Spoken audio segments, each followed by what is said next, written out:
এমন অসংখ্য চিত্র রয়েছে যেই চিত্রগুলো আসলে আসলে মানে চোখে দেখে নিজের আবেগকে সামলে রাখা সম্ভব না।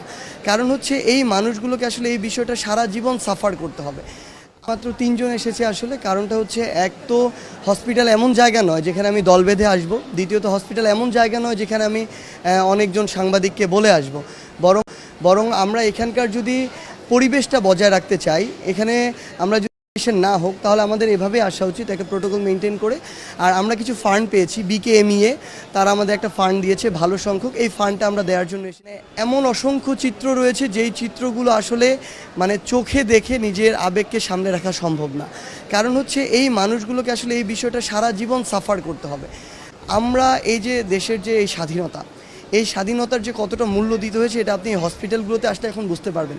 এই যে আমার সামনে যে ছোট্ট ভাই রয়েছে, তার বয়স এখনো 20 বছর নয়, সে তার একটি পা হারিয়েছে। তার সামনের জীবন রয়েছে, তার পরবর্তী প্রজন্ম রয়েছে, পুরো জীবন তাকে এটা নিয়ে সাফার করতে হবে। সো হয়তো আমরা সবসময় তাদের পাশে থাকতে পারবো না, এটাই সত্যি।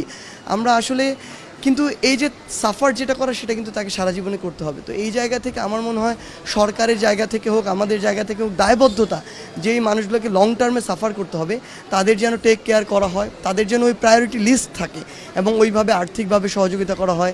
যারা কর্মক্ষম ব্যক্তি, সেই মানুষগুলো, তার তো পরিবার আছে, সন্তান আছে, তাদেরকে যেন ওই সহযোগিতার ব্যবস্থাটি করা হয়। আমাদের জায়গা থেকে মনে হয় রাষ্ট্রর এই দায়িত্বটি এবং প্রায়োরিটি লিস্টটি সেট করা উচিত।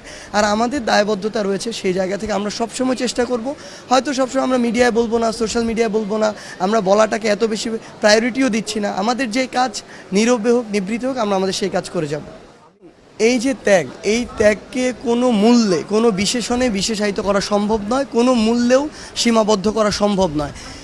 এই মানুষগুলো যদি জীবন বাজি রেখে রাস্তায় না নামতো, তাহলে সত্যি কথা বলতে ফ্যাসিস্ট হাসিনা এই দেশ ছেড়ে পালাতো না।